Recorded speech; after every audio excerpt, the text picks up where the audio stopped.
2012 finally rolled around, and it was a huge occasion. I was lucky enough that it was my third Paralympic Games. I was lucky enough that I had enough experience to be able to step back from it and realise how amazing it was, and just what was going on and what was at stake, and the effort that the whole country made to make this one of our proudest moments of recent times. I have some great memories of being at the 2012 Games. I remember going out in the opening ceremony in front of 80,000 people to an explosion of ticker tape and the sound of David Bowie's Heroes ringing out. Do you know, I spoke about this in schools recently. You mentioned David Bowie, you just, huh? I was like, no, he was all right, come on. So to see that was just awe-inspiring. You know, I was lucky that at the time I went out right next to my teammate, a guy called Michael Kerr from Scotland, the most Scottish man in the world. And you know, he is the most morose man I've ever met. Kind of, he's every stereotype from Glasgow all rolled into one. And he just looked like a kid. Never seen that look on his face before or again. But for that moment, it just showed you the magnitude of the occasion.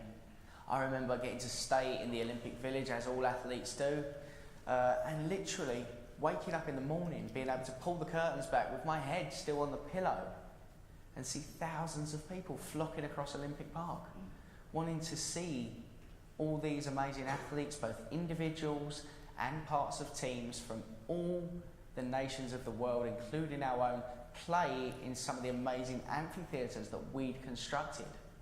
I could look out my bedroom window and literally I could see the aquatic centre. I could see the Olympic Stadium, I could see the velodrome, and I could see the basketball arena where the wheelchair rugby was played. Not only could I see it, I could hear it. The second night we were there, a giant roar went up, and we didn't know what it was. We were out on our balcony, just generally watching the crowds, and this huge roar. What is it? And a friend of ours came, we'd been watching the live feed, we get the feed piped through from all the events in the village, said that's Ellie Simmons winning gold in the aquatic centre right now. That's happening. That's 18,000 people. You know, many of them your fellow countrymen and women cheering our athlete on.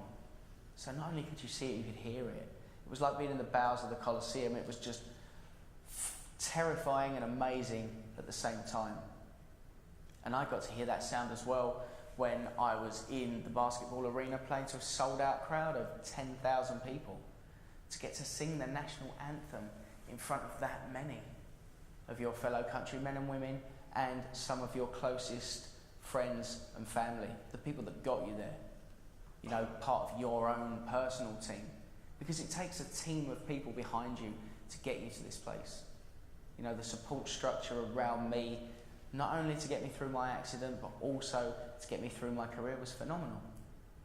You know, my wife, my parents, you know, my relatives, my friends, all of those people in the crowd watching me get to sing the national anthem. I don't play big crowds. It doesn't really happen for me.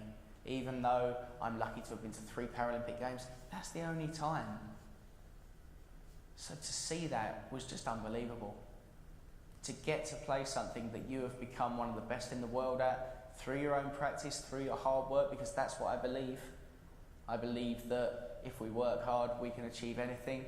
Our talent is just another resource. It's our work that gets us to places. It's the workers in the room that have really achieved, and everyone in this room is a worker. Let's face it, you didn't know about insurance when you were born, did you? Seems like some of us did. Say it quiet. But to do that was amazing. And also then to get to go to the parade after. You know, nearly 500,000 people in London there to come along to say thank you, or actually more appropriately to give us an opportunity to thank them and to all celebrate together us laying on the greatest sporting event in history, the ultimate team effort, and that's what 2012 was.